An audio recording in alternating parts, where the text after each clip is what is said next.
Welcome to Merkaba Chakras, where we talk Buddhism in the fifth dimension. Welcome to another podcast episode of Merkaba Chakras. I'm your host, Vaughn Galt, and today we're talking to podcast host Brian S. Staveley of Dose of Reality. We're going to explore the concept of Psyops among those aware enough to recognize their own existence between parallel realities. And in Buddhism, being self-aware of your multidimensionality is an entry point into your adult consciousness.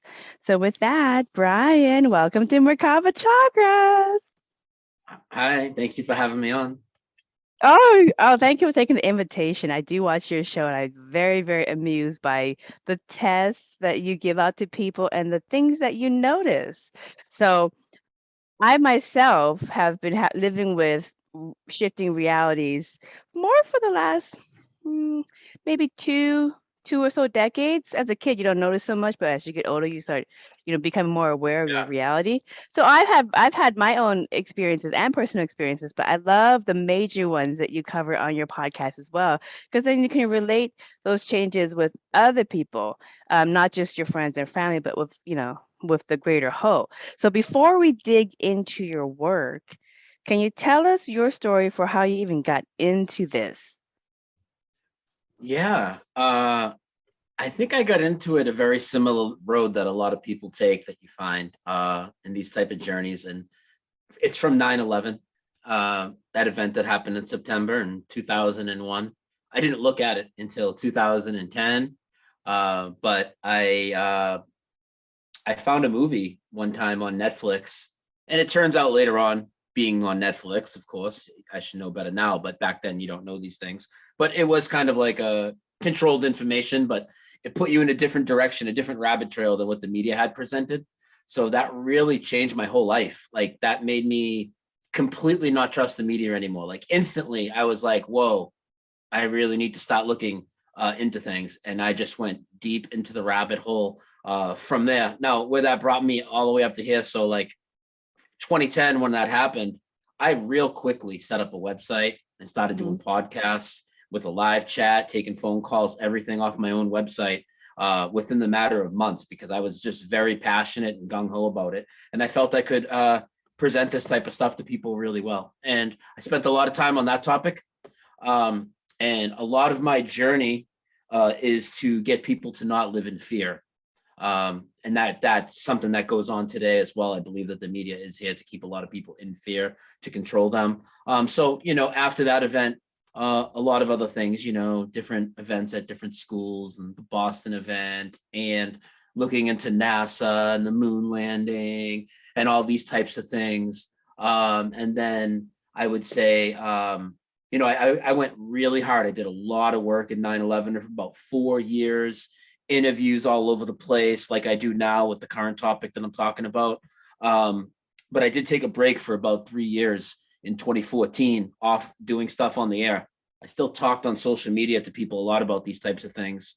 And very shortly after that, I started to hear of what they coin. And I think the name is absolutely terrible, honestly. But the Mandela Effect. I was first presented with a couple of what I call surface level changes in probably late 2014. But I did experience, like you, shifts happening in the past, but I didn't recognize them. I brushed them off. I thought, wow, this is really weird. And then after I started making videos on this topic, I looked back at a couple of those things and I was like, I started doing some investigation and I realized, oh, this has been going on much longer than some people think. It just blew up on YouTube and all this. Like, this has been going on, in my opinion. I think it's always been going on. I think since we've been here, people have been shifting realities, or the reality has been malleable, however you want to, whatever theories people want to tie into it. I think it's always been going on. We can get into theories later if you want, but I do think it's always been going on, but it is increasing, at least for me and many others. Oh, yes. I think it's like a muscle. So I do sixth sense consultations for people who shift realities and they've gone everywhere. And also at the same time, they are having a uncontrollable sixth sense. And in Buddhism, being multidimensional and being aware of it is a sixth sense. It is a sixth sense. And just like all skills that you naturally slowly come into or budding skills, it's like a muscle. You have to continue to use it.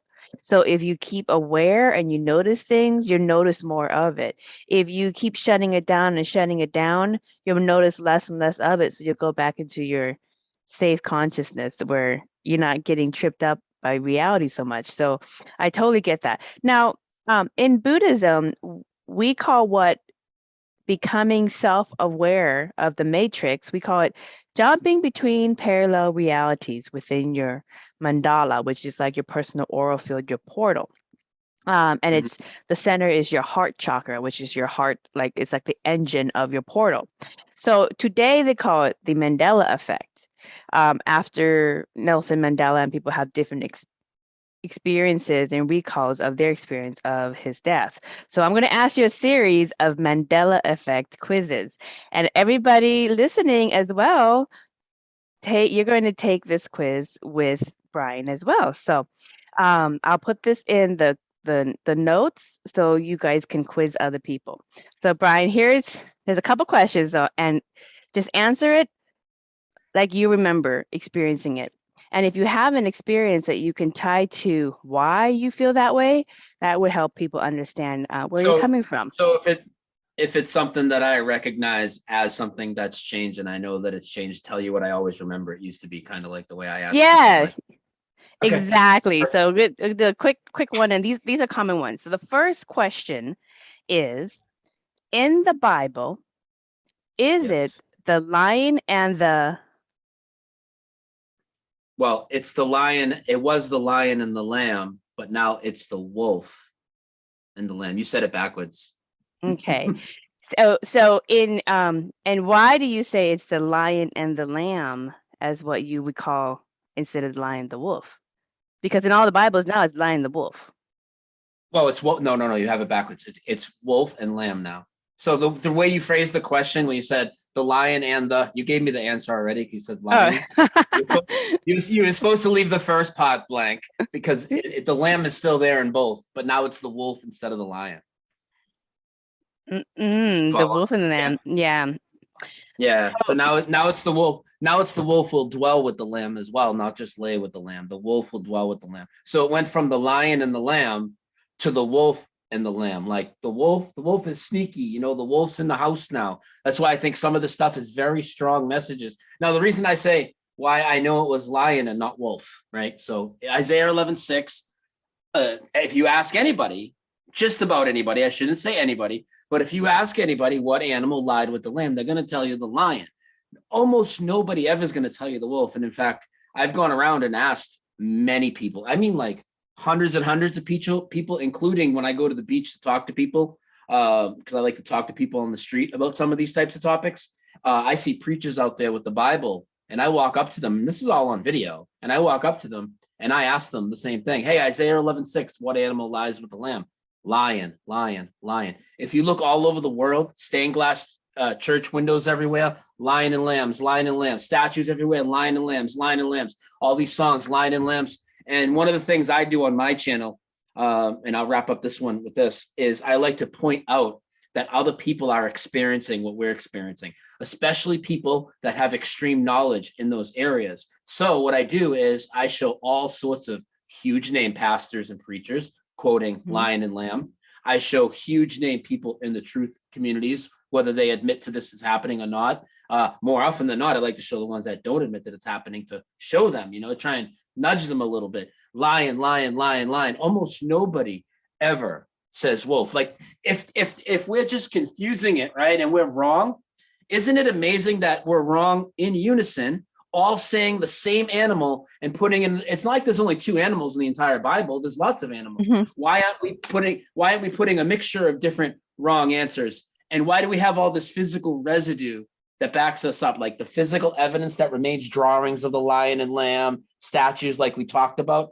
That's the stuff that doesn't get addressed when they talk about Mandela Effect in the media. They stick with the media stuff and the cartoons and the songs. And a lot of that is legit changes, but very easy to brush off, especially when they don't tell you that there's all this heaping mounds of evidence. So that's why I say I know it was the lion and the lamb. Right, right. Well, for myself, it's the lion and the lamb. But also beyond that, in Buddhism, we have a folklore about the first Buddha teaching his first lecture in the woods to a bunch of forest animals. And a bunch of forest animals came and sat in front of him and listened to his first practice lecture. And many of them were deer. And deer in Asian languages and interpretation can be considered lamb or sheep. So a young deer. And the lion in Buddha's folklore is the teacher's voice, because they have like a line in the voice. It's the truth that's coming through the voice. So that's the understanding in Buddhism of the lion and the lamb. But so from my culture, it's always been the lion and the lamb. And so coming into American culture and seeing the same thing in the Bible, I'm like, oh, we're all talking about the same stuff.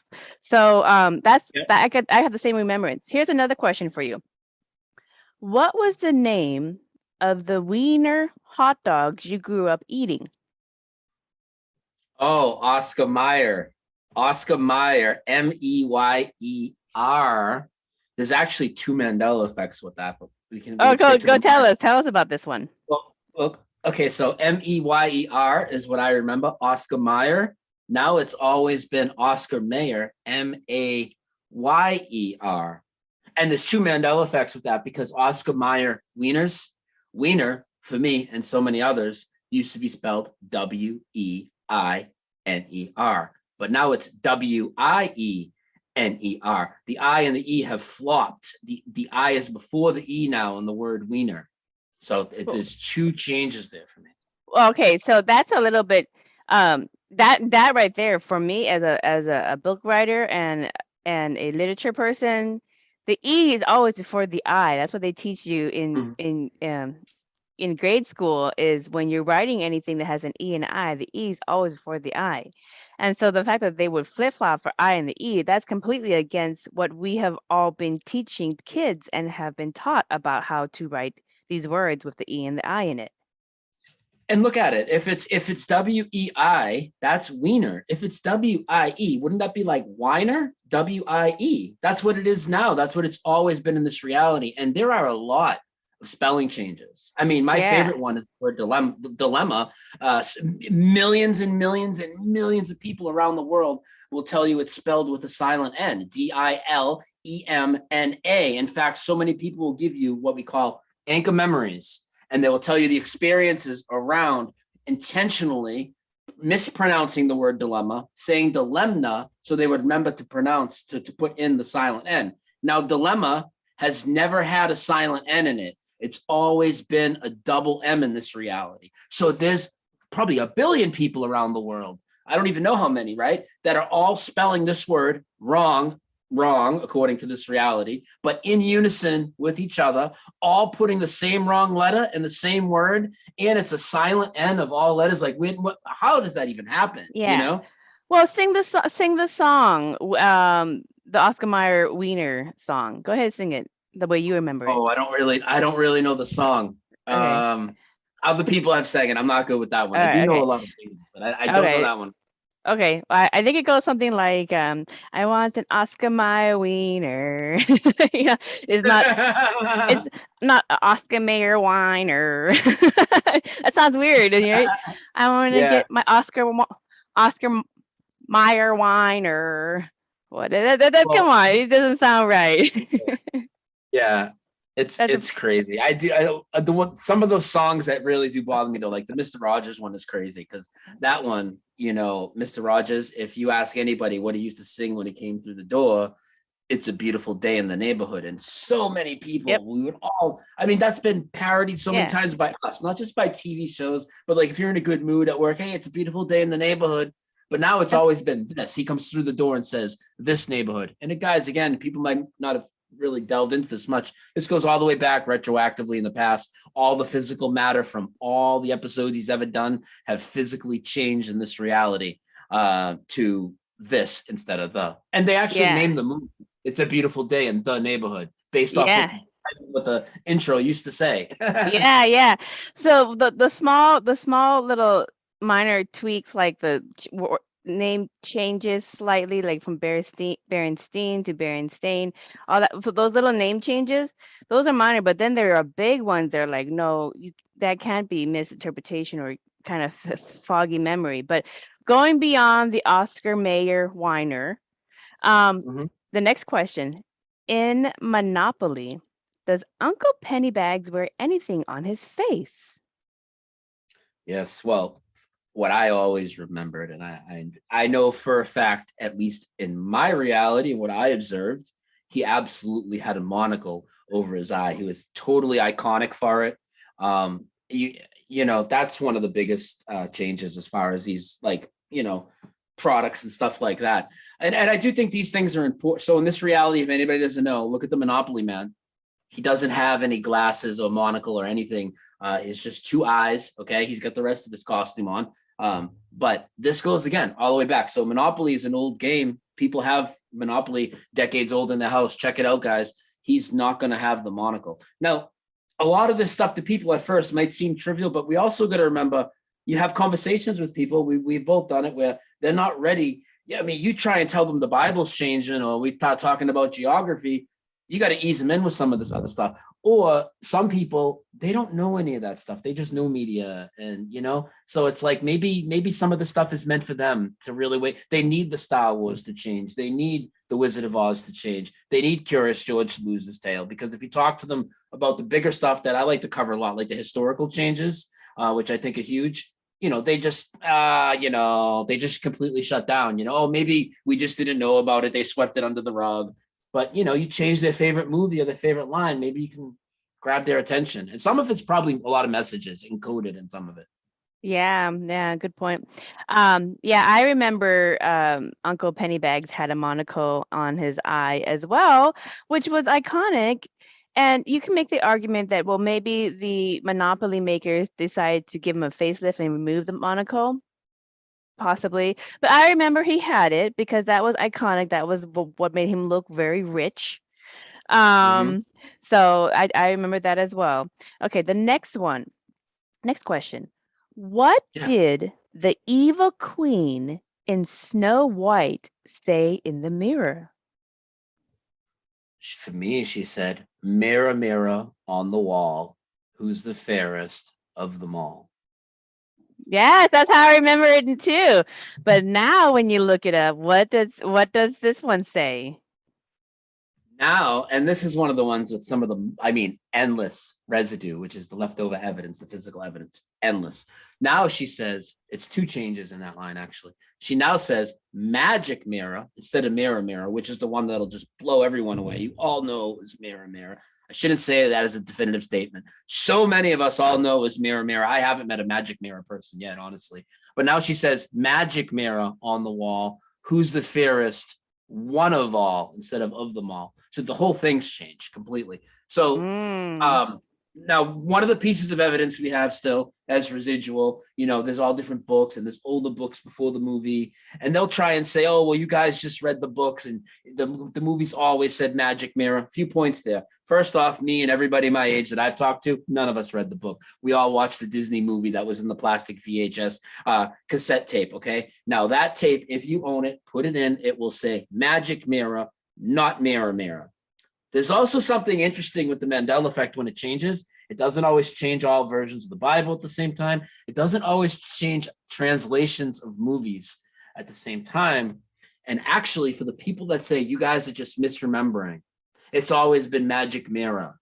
Or you're confusing it with the book. That's why you think it's mirror, mirror. The German version, the Dutch version, and one other version have not changed yet. And the text in those native languages still says mirror, mirror in the video, the Disney classic. Yes, that's going to be quite the journey for some people. All right, I think you answered this earlier, but I'm going to ask this question. How did Curious George swing on a tree? He swung from his tail. I clearly remember him swinging from his tail. But of course, if you don't know, take a look at Curious George now. Curious George has never had a tail. And this isn't a reissue thing. None of these are. These are legit Mandela effects that you're bringing up. Some people put out bad things. But for the most part, people put out pretty good content, like as far as not just calling something that's a product change, a Mandela effect. And you won't find an old Curious George book where he still has a tail. You won't find an old Monopoly game where he still has the monocle. Like, even if you have it in your house, that stuff's going to be missing off of it. That's mind-blowing. It is the Curious Case of George. Okay, it was a perfect title. All right. Next question. And this one goes into personal experience, which is really defining people's reality shifts. How did Nelson Mandela die? From your experience. Well, see, for me, I have a different take on this whole Nelson Mandela thing. I know some people remember him dying in prison. I don't remember clearly either way. And most of the people I talk to that have been in the community for a long time, they don't really have a strong memory of him dying in jail. Now, I don't know if he did or not. I sense something is up with that. I think the whole name that they gave it, Mandela Effect, is a psyop because he's a polarizing guy. So like my mother, for instance, when I brought up Mandela Effect to her, she didn't want to hear nothing about it because her feelings on Nelson Mandela, whatever they were at the time, right? But it has nothing to do with that, really. And then on top of it, with these things that the things we just talked about, right? Those are easy to prove with residual evidence. And look at all these parodies and all this, right? People do leave this existence or whatever and come back. That's part of this. It's the hardest to prove. And I think it would be the hardest to convince a new person. And I think that's why they named it that, the Mandela Effect, after a polarizing guy, after a dead guy supposedly coming back to life. They could have, I don't really know what's going on with that, but I know that thing stinks to high heaven to me. And so does the whole Fiona Broom story. So that's what they always roll out in the media. And I just think it's a terrible, terrible name. Yeah. So I actually went to a book signing with Cynthia Sue Larson, who wrote a couple of reality shift books. And she did this quiz, and I had my two best friends, and my two best friends said that they remember he was in jail because, they watched the news and he was in jail when he died. And I was like, are you guys sure? And so, and they, swore up and down, and they told the story and what happened to them when they saw the news on TV with their mom or whoever at the time. And so then, of course, Cynthia had her look, and then I had my. So then I basically red pilled them, and I pulled up my phone, and I said, pull out your phone. Let's do an internet search on Nelson Mandela. And what pulls up? He's still alive, and he's the president of South Africa. And they were just like, they just fell off the floor. They were shocked. They couldn't believe it. They're going, what kind of weird book signing did you bring us to, Vaughn? Because I like to, ask these kind of things. His death, that definitely could be a Mandela effect for a lot of people. I just see that with that one, I see a big split on what people remember with that.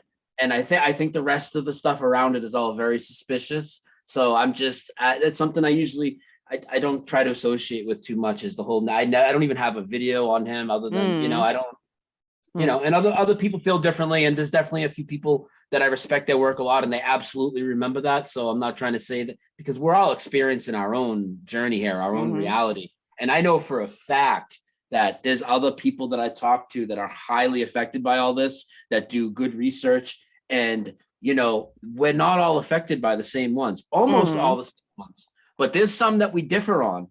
So I could just be on the other side of Nelson Mandela's death than a lot of people, So that's just where I am with that. But as far as them naming it after him and a dead person coming, they could have named it so many better things. And I think that's part of why they did it, because it kind of keeps people away from it, Okay, here's another one.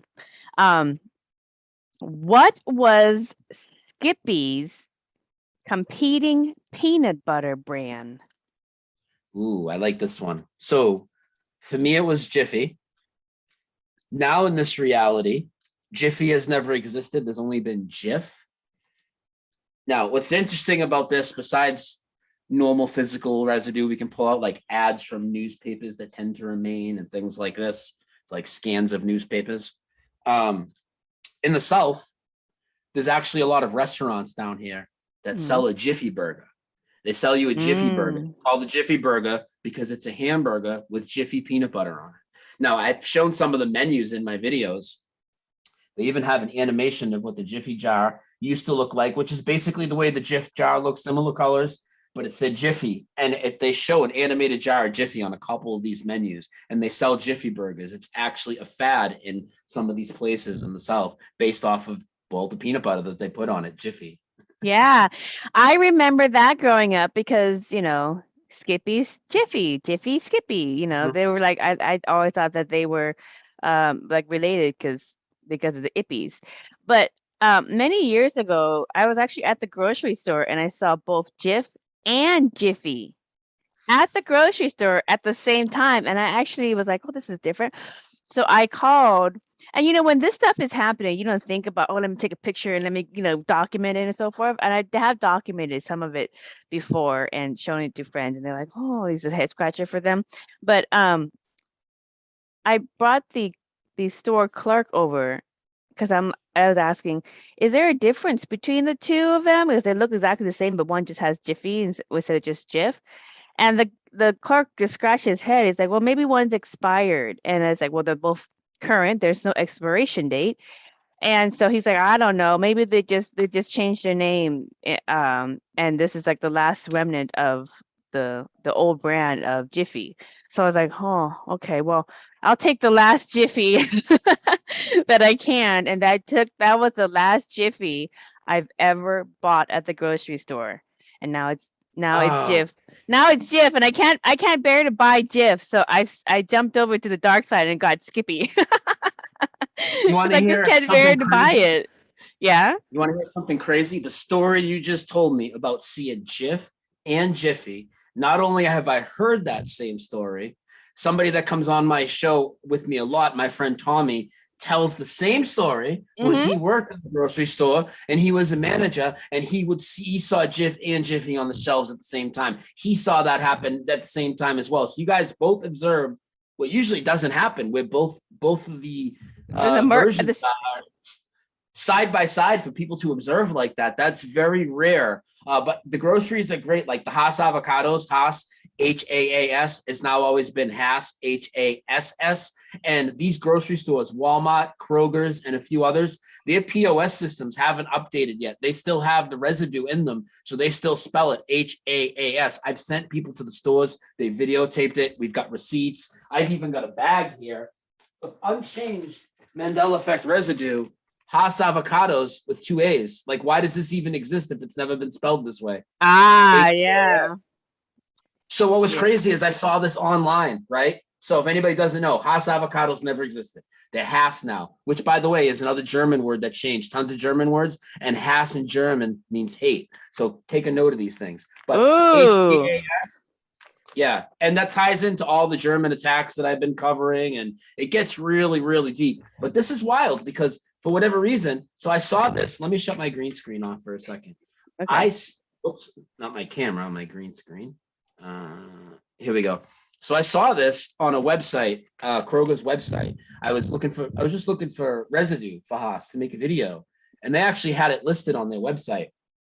So I'm like, oh, they have listed the old way, Haas, and they had this image underneath it. And I'm like, so that didn't even compute to me, like, because even with a reality shift, if you take a photograph of a reality shift, the photograph almost always changes with the shift. So if like I'm standing in front of the thinker statue and you take a picture of me and I'm posing like this because that's the way the statue is, which you see a lot of people have done, the statue's now like this behind the people posing like this in their own photos because the photographs change. But the photograph didn't change because this bag actually did exist. Now, what's funny, like with the Jif and Jiffy, I sent 2 people to the store, one in Florida and one, I think, near Washington or whatever. One came back with a bag like this. One came back with this same bag with the new spelling. The same bag? Oh, so the same exact identical bag. One had HAAS and one had HASS, but the same exact bag. At two different Krogers, one on one side of the country, one on the other. So she mailed me this one. The other one I don't need because we can find the new reality anytime. But this Haas avocados, residue everywhere. I mean, it is endless with this stuff. A lot of stores still have it in their computer system. Yeah. I mean, you have that argument, then you have the other argument. Well, maybe they just changed logos. So okay, fine. We'll give you that. But you mentioned something very interesting about this, a lot of German changes. I mean, I think the previous realities that I experienced make more sense. It's more fun and more cool because, in my personal perspective, I feel like, oh, did we just jump to a reality that need a little pick me up, a little help or something? Because sometimes some things are a little bit upside down, but we'll see. We'll see. I trust in the Lord, the universe is putting me on the right trajectory. And I'm an observer. So here's the next one. But yeah, Skippy and Jiffy. I can never buy Jif. I just can't buy Jif. So my adulthood is Skippy. My childhood was Jiffy. Okay, the next one is it Febreze or Febreze? Definitely was Febreze for me. But And how do you spell Febreze? Feebreze. There's 4 E's, and now there's 3 now. It dropped an E in there. See, when I spelled it wrong. I put the second E in the wrong place. It was Febreze, but now it's Febreze. That second instances of the E used to be a double, and now it's a single in the middle of the word. Reason. Right. And what experience do you have with that change? Do you have anything? Well, I mean, I some things it's not the biggest thing other than I used to use it all the time. I mean, we had Febreze in the house all the time. Yeah. I know it was Febreze. I know it wasn't Febreze. I know a lot of these products that have changed. I don't really have a big anchor memory other than I used to use Febreze all the time. I mean, it was in the house all the time. It definitely wasn't Febreze, but some of the products really bother me. Like Stouffer's Stovetop Stuffing is one of the biggest ones to me because Stouffer's Stovetop Stuffing has never existed. Now, people will say, well, Brian, logos and companies and brands can change names and blah, blah, blah, blah, blah. And now there is Stovetop Stuffing. It looks the same, the box, but it's owned by Kraft. So what people that say this isn't happening will automatically assume Stouffer's sold it to Kraft. What they never do, though, is go and look for that evidence because Stouffer's was never in the equation in this reality. You can look up anything that somebody calls a Mandela effect. Anytime they call it that, whether we're talking about the Monopoly Man or logo on a car or any of this stuff, you can look this stuff up. If there was indeed a logo change or a corporation sold a product to another, this stuff is so easy to find. It's so easy to find. But as a Mandela Effect community, those of us that have discernment in it, we're very careful not to put out something that's a product or a logo or brand change or tell you something's never existed and you're just going to Google it and go find an old ad for it from the 70s. Well, we'd be debunked. That'd be terrible on us to do that. That's not what this is at all. I had the same grocery store experience with Febreze. So I saw them both. And I saw them both. And this is right around the same time with Jif and Jiffy, because I shift between different versions of reality. And so when I'm in the transition, I see both. And then of course I move on to the new. But I saw the changeover and I said, well, why would they change their name? It's Febreze, like the breeze, like Breez, like the breeze, that makes sense. That makes sense. The breeze, like the breeze. And so Febreze it didn't make any sense because, well, where's the breeze? And so I just sit there like, I'll take my last bottle of Febreze, and that was the last Febreze I've ever bought. This is not looking so good for a lot of these brands. I am falling away from these new brands. Let me ask you, were you kind of aware what was happening when you grabbed the last bottle of these two things? And did you put them in your cupboard and periodically check them to see if they changed, or like how did that? Well, I would buy it and I would use it and I just think nothing of it because, like I said, at the time when you're picking these things up, you're going, well, maybe this, just wiping away and just going about your business. Yeah. Got to go get this grocery list and that grocery list. But, it's one of those head scratchers like, wait, that's different. So you just think, oh, maybe there's a brand change at the time. And so I never thought of it. But I have had instances where I would like go to a thrift shop and next to it will be a huge like Walmart. And it was just like brand new, spanking new Walmart showing up at which we used to be an empty building. And I would be like, what? And then, whoa, I'd take a picture and I would show my friend and I would quiz my friends. You know that grocery, that store that we would go to? What's next to it? And they're like, oh, an empty warehouse. And I said, no, it's not. It's a brand new Walmart. Here's the picture. And they're like, oh. And then they would look it up and they're like, wow, this has been there for like the last 8 months. And like, Yeah, exactly.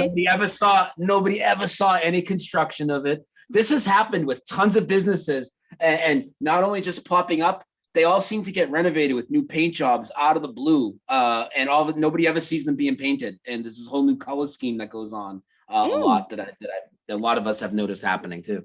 Yeah, so when you really start, I mean, I think these logos and everything are kind of like a teaser in like, can you handle it? Can you handle being of higher consciousness where you're actually becoming a little bit more self-aware of reality? Can you handle it? This is kind of like, can you handle it? At the logos and these kind of commercial changes, that's what stops many people like, no, I can't handle it. But if you can handle it without losing it, okay, we'll bring you more. Here's a good one. So this goes into experiences, and experiences are really hard because they're undeniable for many people rather than just memory changes on their experience with logos and books and so forth. Who delivered the Publishers Clearinghouse prize checks? Oh, well, this is huge.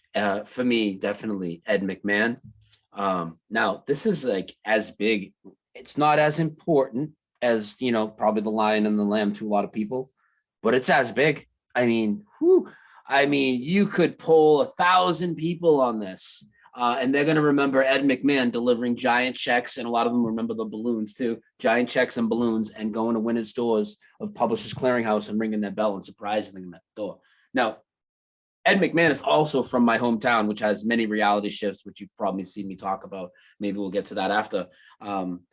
But Ed McMahon not only is from my hometown, but here's the thing. So in this current, whatever, instance of reality, timeline, whatever it is, what the deal is now is Ed McMahon has never worked for Publishers Clearinghouse, which is mind-blowing enough. But then let's look at it a little deeper, because there's something that it doesn't really get explained in the disinfo articles. Surprise, surprise. They'll tell you Ed McMahon never worked for Publishers Clearinghouse, and you're just mixing it up with this other company, American Family Publishing. Now, it is true in this reality, he's only been associated with American Family Publishing and not Publishers Clearinghouse. That's what the current reality is. Now, a lot of people are willing to just say, oh, easy enough. I mixed up the two companies and, nothing's happening here. But here's the challenge to those people, if you are one of those watching. Where did you get the memory, see it in your brain, of Ed McMahon with the giant check going to people's doors? Because he's never done that for either company. Now, Ed McMahon himself thinks he did it. He's done all these parodies himself, never mind other people spoofing him. He's making appearances on all these TV shows, Roseanne, and, all these Third Rock films, all these shows with a giant check mocking himself. He even did a rap song in 2009, a rap song, 90-year-old Ed McMahon, driving around in a white van, looked just like the Prize Patrol van, going to people's doors, ringing their doorbell and asking for his giant check back that he gave them. Like, the amount of evidence that this phenomenon is happening is amazing. And I just really hope more and more people want to experience it with us, because it is wild. Yeah. I remember the Ed McMahon thing very vividly. My dad was really into Reader's Digest. And he was very a cult follower of Reader's Digest because he played that game, bought the books, all that kind of stuff, so that he can get the prize. And we watch those videos of the prize van and Ed McMahon jumping out with the balloons and all that, coming to the door. Same exact experience. We had that same exact experience, and that was my childhood of. And I've done lie detector tests on this, and it all came out true. That yes, according to lie detector tests, that is my recall experience of Publishers Clearinghouse with Ed McMahon delivering the prize check. So, unless my body's lying to me, that's my experience. But it's funny that Ed McMahon himself says that he recalls doing this, but he doesn't have any of the videos or evidence that he did this. So it's like it's kind of like, I remember this one experience that I went through, but now I don't, like, I remember buying this car, but now I don't own this car. I never owned this car, that kind of stuff. Those like personal Mandela effects. But he's dead now, so he is not alive to address that everybody's talking about, and questioning, hey, why did you do this if you've never done this? Like he's long gone since before this started. Right before this started, really, he kind of passed on. No, I shouldn't say started. Right before this started to get really noticed on the internet, I think we start noticing it when others starts noticing it. It's kind of like, hey, look at the ship in the coast there, and then people start looking, and then everybody sees it and they're like, oh yeah. Here's the last one for the Mandela Effect quiz for you. Who was the genie in the movie? What's the movie? Shazam. And how do you spell Shazam? Oh, that one. I think it's Shazam, but I'm not 100% on the spelling of it. But Sinbad was the guy that was in it, and now that movie has actually never even existed in this reality. Yeah, and you can't Sinbad find has it. gone out of his way. He's gone out of his way to troll us and make all sorts of like hit pieces and stuff. And they even made a fake video to pretend that they found the clip from the movie, which if it's a real Mandela effect, you're not going to find it. But that's what they did. And in that movie, they planted all these things we talked about, Curious George and all these little other ones. They planted fake Mandela effect residue all within the stage production that they made, that Sinbad helped them record to basically troll this community of people that are observing this. It's pretty wild. Okay. Well, let me ask you this. Because I watched Shazam with Sinbad growing up. I watched it many, many times. So did my husband. And when we were dating, we were like, we had a conversation about genie movies, and we just said, let's watch that Shazam. And so we both started looking for it and couldn't find it. And we're like, there's only this weird version with an NBA player is doing it. And that's a weird spelling. That's not how you spell it. But we just thought, where's our movie? But let me ask you this. What was the storyline that you remember? Oh, I never saw it. I never saw it? Okay. All right. No, So I never saw it, but for me, I know it existed because I saw it advertised heavily. And I also remember when the Shaq movie, the other one you're talking about, Kazam, came out like a year or two later. I thought, what a ripoff of the Shazam. But I never watched the Shazam because it never really interested me. I was never a Sinbad thing. And here's the thing too, is if that movie was just, say they just pulled it, right, to like run a psyop on people and they hid what copies they had left, people would still have copies and you would still be able to find evidence of advertisements and posters and things of it. There's nothing. It's all gone. Well, this is the storyline that I remember because I watched it many times. It did not have two kids. It had one boy. He was kind of a preteen. He kind of was a white boy. He looked kind of like a Shawn Austin lookalike. And he was raised by a single mom. He lived in the inner city. He was raised by a single mom. And he got bullied.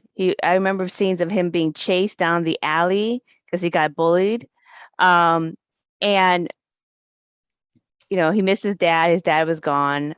But he came across the genie, and the genie, through a series of funny events, helped the boy out with his bullying, the bullies, and helped him out with his relationship with his mom and basically school, and basically, helped the kid out. And by the end of it, the kid was much happier with his life, and it ended up being kind of a happy tale. But that was the story of Shazam, a magical genie that helped a preteen white boy get over his bullies and his school issues with a single mom. You know what else doesn't exist anymore? Hmm. Shawn Austin, who you just mentioned, his name changed and his name is Shawn Astin. Now he has no U in his last name anymore. Oh. Yeah. Isn't that funny? Yeah. But it looked a lot like him. The boy looked a lot like him. So the spook that the comedian did to, hey, I found the old copy. He didn't even get the storyline right. Because you can ask anybody who watched the movie, and I've asked plenty of people who watched and remember that movie because they watched many times growing up. They always have the same storyline for the most part, from what they remember. There was never a brother and a sister. There was never a brother and a sister. So even Sinbad completely got it wrong, trying to spook them because he told a different storyline that was not the story. So yeah. Fun. So now that's interesting. I never saw it, so that's interesting to hear you break down the storyline. You actually told a lot more of the storyline than I've heard from just about anybody, really. I watched it plenty of times. And you know, the other thing. Let's end the Mandela Effect quiz with one last fun one.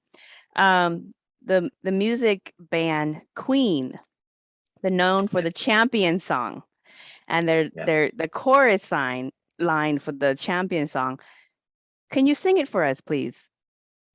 Yes. Well, the ending is what the thing in question is, and it used to say, "'Cause we are the champions of the world," and now it's never said of the world at the end of the song. It does still have it in some of the chorus parts. That's why I specified. But at the end of the song, we all remember the song closing out like that. It doesn't say of the world. Not only does it not say of the world, it's really weird because sometimes when these shifts happen, for whatever reason, sometimes it's sloppy. And even though the words of the world are missing, it's like the song just like it stays going for a couple seconds and there's nothing there. It's not even like it just ends. It's like it goes on for like 3 or 4 seconds where the words would be, but nothing's happening. Yeah, isn't that funny? I love that one. I'm a music one. I'm like, so whenever people sing that, most of me and my friends go, "Of the world," but anyone who just stops right there and just let it go, like, "Oh,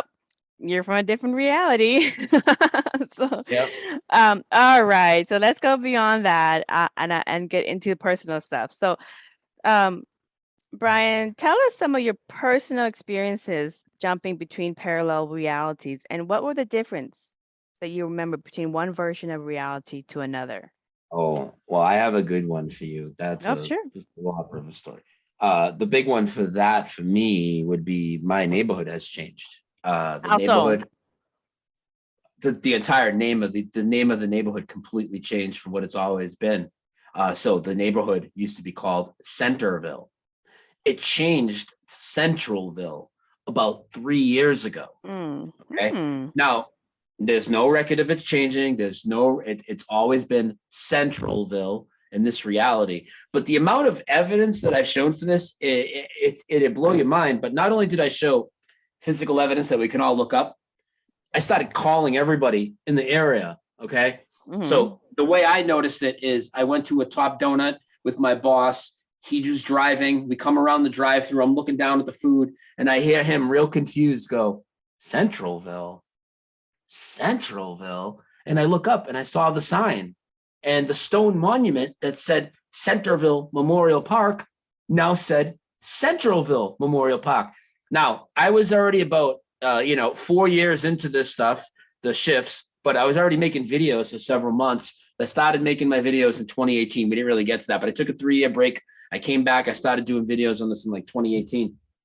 I knew what it was right away when he said it. I looked up and I was like, oh my God, this is what my co-host Gloria used to tell me about.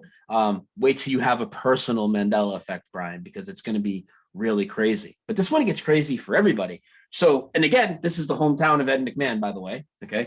So it changed to Centralville, but nobody's taking what we call that update, right? So all the people in Lowell, they still think it's Centralville. And even now, 3 years later, there's very few that actually call it what it is now, Centralville. Now, what's interesting is I called every business that literally is in that center square and it has a view of the sign. And I called the hardware store, the donut shop, the appliance place, all of them. And I asked them, what neighborhood are you in? Centralville. Nobody says Central. Then I started calling cab companies. They started to get annoyed with me. Then we got to watch some of the stuff that was based off it change in real time. So there was a place in the next town over called Centralville Sportsman's Club, right? But it's not in the city of Lowell where that neighborhood Centralville is. So I showed it in one of my videos. I said, hey, look, here's what I would probably consider more residue because they named it Centralville based off that this used to be Centralville, but it's in the next town over, so I won't use it. And then a couple weeks later, that changed from Centralville Sportsman Club to Centralville Sportsman Club. I called the business there's a business that was called the Centralville Social Club, but it changed to Centralville. I called the lady on the phone. She was getting aggravated. I asked her to go outside and look at the sign on her building, because you're not in Centralville. You're not in Centralville anymore. It's Centralville. So that's a huge one for me. And what's really crazy is I think there's a third reality bleeding over or whatever. Like, it's just really wild. It's hard to explain real quick, but that neighborhood's changed. Ed McMahon's from there. I'm from there. The river, the Merrimack River has changed. The spelling of it. All this stuff has changed. Are you familiar with the Mandela Effect to do with the American flag? I'll bring it up if you're not. Go ahead. So, and it's going to tie into the historical stuff later if we get there. The American flag in this reality, if you think of the American flag, what color stripe, guys, is underneath the blue star box? Now, what I always remembered is there was the red stripe there. You call it the blood stripe. In this reality now, the white stripe is underneath the blue stars on every American flag. Guess where there's an American flag etched in stone with the red stripe under the blue, just like I remember, right on that monument that changed. Right on. And not only did it shift, but it has the old flag on it. It has the flag with the red stripe under the blue, which is currently wrong. Okay. Etched in stone, but it's in a veterans park with a bunch of regular American flags stuck in the ground on flagpoles. They're all white stripe. They're all white stripe under the blue. Now this gets even crazier. So this story went on for a while. I made a series of like 12, 13 videos. I was taking Uber rides. They'd be like, where you going? And I'd be like, oh, I live in Lowell on this street. They'd be like, oh, Centralville? Yeah. And I'm recording this is all recorded. And I'm recording the Uber driver. And I'm like, you ever find it weird that you just called it Centralville and you said you lived there for 20 years and I'm from there, but your GPS says Centralville? She's like, yeah. What is all that about? I was like, when was the first time you noticed? She said, when I looked at my son's baseball uniform. She's the second person that told me that. There's one guy I know, he was my age. He posted a picture of him when he was in Little League, right? So the picture's 20 years old, and he wrote Centralville Royals on it. His hat in the picture says Centralville on it because it's now shifted. So what he's saying on it, he's captioning his own photo wrong. Like, it's really crazy. Centralville is gone off all the maps. It just says Centralville now. Even crazier, Lowell. So the neighborhood, Centralville, changed to Centralville. Centralville's never existed. They just built a new dog park. It's in Centralville. They named it the Centralville Dog Park. They named it after the old reality that's never existed.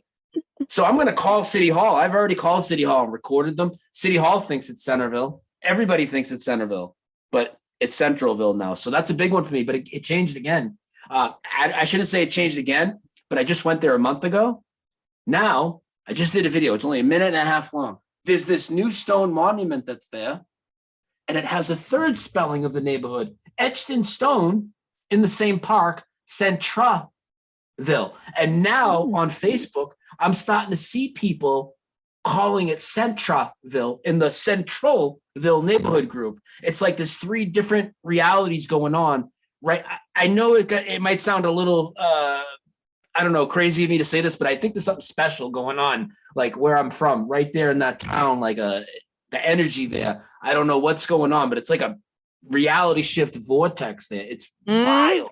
Yeah, yeah. Yeah. I do sixth sense consultations and of course parallel reality shifting consultations. And oftentimes, but by the time they come to me, they've gone and tried most everything. And they're having personal reality shifts, personal Mandela effects, like what you're saying, or their friend will have like less children than they previously remember, and they know the names, they know what they look like, they know everything about those children that do not exist, or they will have remembrances of certain events that never existed, but them and their friend attended that. No, they both have corroborating stories, but Mhm. everybody else doesn't remember that. And so you get a lot of these personal shifts that goes beyond logos and commercial changes, and those are the ones that freak a lot of people out because now they're going, "How can I exist in reality now, with things changing?" You know, and in Buddhism, we say that you have kind of graduated to another level of consciousness whereby Yeah. you are being previewed to more reality, because reality, there's different versions of reality and there's different versions of you and everybody else, and you're previewed to the one that matches your personal frequency. A lot of these events also happen in areas where there's a lot of high energy, or like you would call a vortex point or a portal point. They happen as well. But oftentimes when they happen, it's not like there's the like the sci-fi, this portal that opened up and you walk through. No. What happens is an instant change. It's like you blink your eye and all of a sudden there's a whole nother tree that wasn't there before, or a whole new That's Walmart that happened. never oh, it's happened to you too. What was your experience The with that? tree, the tree. Oh, I've had that too. Not just the neighborhood, buildings, trees. A lot of people talk about this a lot. I haven't had that many personal effects. I have friends in the community that have. Definitely had two trees pop up on me when I was staying with a friend in California. One was just ridiculous. Right outside her door, all of a sudden, there's this tree that's like, it's not like a massive tree, but it's like a 10-foot tree that was obviously planted like a year ago or something. And it's right in the grass walkway. There's this little strip of grass walkway right outside the door. And now there's a tree there. A friend of mine has had a lot of palm trees pop up around his house, and I've also had a laundromat come out of nowhere in Centralville as well. That just was not there, and then all of a sudden, this laundromat's been there for Just shows years. up. Yeah, yeah, it just shows up. Yeah. So totally understandable. Let me ask you, there was a common thing that was happening with myself and others who are more self-aware of changes in different versions of reality. Um, did you see any kind of black helicopters at any point in these? You didn't come across any kind of black helicopters hovering over your house or apartment, your No, I workspace didn't. where you were? I'll tell you, I have talked to a few people that are highly perceptive to this that have, but I've never had that experience. Did you? Yeah, yeah. Wow. I had that experience back in, I want to say like 2010. My husband and I, we were living in our old previous house, and across from, behind me was another metaphysical speaker. But anyways, uh, it happened a couple times. I was be sitting there watching TV, and then just be this loud helicopter, like it's right above my roof. I would go out, and it would be really high, so you don't know where it's, why it's in the neighborhood. It's somewhere in the neighborhood. But it another time it was really loud. I went out, I looked at it, I pulled my boyfriend, my husband now, but I pulled him out to come and look, and he looked up and he saw the black helicopter too. And I said, "This is the black helicopter that keeps showing up in when I'm just kind of watching TV. I don't know what's going on. I'm not sure if it's monitoring the other house or it's monitoring our house or what." But this time when I brought my husband out to our deck to go look up and see the black helicopter, it was a big yellow helicopter. And it was a big yellow helicopter, and it was literally hovering not far from the top of the tree between both our houses, just staying there, and it stayed there for like 10 minutes.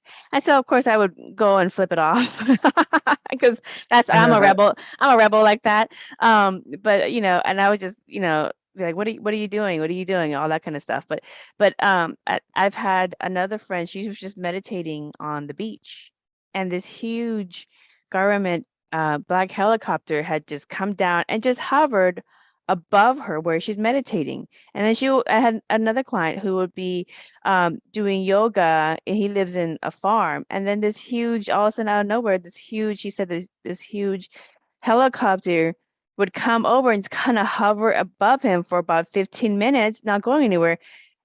He lives in the farm area, so this country there's just grass, you don't see anything, there's nothing around. So why would they be interested in this guy just doing yoga on his property? So we have these experiences now. I have not seen these for many, many years now, but back around 2010, I did start seeing them. 2010, 20 to 2012, all that time frame, I did start seeing them, and a lot of people saw these annoying black helicopters. Yeah, I definitely saw the conversations of people talking about it. At the time, I didn't put any credence into it. I didn't know if it was credible or not, and I kind of just, didn't pay any attention to it. But I definitely heard a lot of people talking about it right around the time I just started to look into 9/11 and other things. People were talking about that, and I just never went, looked into it because I never had the experience. If I had the experience, obviously I would have looked into it a lot, but it just hadn't happened to me. So black helicopters. So I even remember, like, there was one time I worked in downtown Seattle at basically across from the Seahawks Stadium. And this one time I looked over into this hillside neighborhood, and I saw 4 black helicopters in close proximity hovering over this neighborhood for maybe about 10 minutes. 4. I was like, what's going on down there? So, but that was all within a short period of time that the black helicopter phenomenon was happening. And I found that it was a lot of people doing, like myself, who were becoming self-aware, who are self-aware, who are many of them happen to be working on raising their frequency, consciousness, awakening, that kind of work, that kind of space. Very metaphysical people. And I'm not sure if that is a Do you think it's like a little nudge, like, hey, the Matrix is here watching you, like, we know you're starting to peel back the layer a little bit, like, we're still here? I don't know, but when you're by yourself and you're isolated, it's easy to just kind of wipe things off and so forth. But when there's a community coming together, going, what are you getting? How are you navigating all that kind of stuff? That's a whole different thing. So that the black helicopter phenomenon is still something that has a big question mark for me and a lot of people, and it's not happened in many years for me and others. I haven't heard about that. It was like a short blimp, so I'm not sure what that was all about. Okay, so before we get to this next question, let me explain what a psyop is. Okay, for people who aren't familiar with what a psyop is. So according to Wikipedia, a psyop is short for psychological operations, which are used by military and police forces to influence the beliefs, emotions, and behaviors of its citizens. For example, during Operation Desert Storm, the U.S. military drops leaflets advertising that those who surrender would avoid casualty and instead be rewarded with bananas and treated well. Upon arrival, thousands of Iraqis surrendered for safety and bananas. So it prevented a much worse war. So the first psyop that you believe you witnessed was 9/11. Tell us exactly what that experience was for you. I think that definition they give you is crap on Wikipedia, because they try and make it look like a psyop is like they did this thing for humankind by tricking these people so they just surrender and there's no bloodshed. In reality, yeah, I'd put the military and the police on the psyop list, but the real people running the big psyops are the media. The mainstream media is running the psyop on everybody, and that's what they don't want you to realize. Basically, I'll try and keep it safe for your channel. Say, I know you're putting this everywhere, but basically everything they put in front of you on the screen is fabricated reality, and you should invest energy into it. That's the way I feel about it. My journey into these topics, it goes a lot deeper than a lot of other, people that talk about false flags and conspiracies and stuff. I've come to find that all these they are indeed psyops, but they're much deeper than what Wikipedia described there. And I honestly believe that they are all fabricated fear events to keep people in a certain state of mind. And I do believe that there's certain rules to this universe or whatever, even by the controllers. And I do believe that the way that it works is that they don't just go out and like just mass murder people, but they do trick people into many things with deceit. They do get people to do things by consent. And if they trick you with a psyop and then you go to war and you really get hurt, you consented to go get hurt. Just like if they convince you to put something in your body, for instance, you did consent to it. You know what the ramifications were. You weren't held down. So I think that, yeah. Brian, with regards to putting stuff in your body, have you tried the newest, there's a new phenomenon that people are doing. I'll show you really quick. So I'm pulling up my phone, everyone, for the audio viewers. Mhm. And I'm pulling up my phone and I'm pulling up an app. So there's an app that you guys can all get on Play Store, which is like Bluetooth Finder. And it's almost kind of like a little bit of a game, not to be too insensitive, but it's basically trying to find all the Bluetooth signals that are around. Okay. And so here's the app on the phone. Okay. I download the BLE scanner, and this app gives you a proximity. Let's see if you guys can see that, a proximity. So there's far, near, or immediate, which is really close to you. And basically, I'm at my home right now. So there's only maybe 3 different Bluetooth signals running around. But the interesting thing is when you guys look at the Bluetooth around, it'll show all the Bluetooth in here. It basically says NA, and then it has the MAC address for where the signal is coming from. But if you click on NA, because it doesn't have a name, the Bluetooth doesn't have a name, but when you click on it, it comes out with more information. It says not bonded. So it's not bonded by a telephone company yet. Okay. So, and then you try to connect and it says disconnected because it's not bonded. It's not linked up yet. But what I found interesting is that I would go to the gym and I would turn on my Bluetooth finder, and there would be like 100 of these just going through. A majority of them are NA. Some of them will say Samsung X6, TV Willis, they have names. And like at our home, if we have a Bluetooth on any of our devices, they have names because they are assigned to an owner, like they're assigned to the phone company, or you name it something. It makes you name it, or it assigns a name. But these have no names. They're just called NA, and they're not bonded to anything, to any service. There is no service attached to them. And when I go to the gym, I can see about 75 to 100 of these. Most of them are non-bonded. I go to the daycare facility with my children, and you see a whole lot less. But then, like if I go to a festival and I turn it on, and I'll be around nobody, I'll close my eyes and I'll take a look at the proximity, and something will come in my radius real close to me, and I'll look around, there'll be somebody there. So it is something that's going on, but it's a phenomenon that is happening with Bluetooth, and not all of them are walking around with cell phones on them. And even if they were, it would have a name attached to it, because my cell phone comes up Vaughn's Samsung Galaxy S7 on everybody's phone, because it's the name. Just like mine would too, or if I looked at my phone on a network, it would say Brian's Galaxy or whatever. Yeah, and whatever phone company you're with. These Bluetooth signals do not.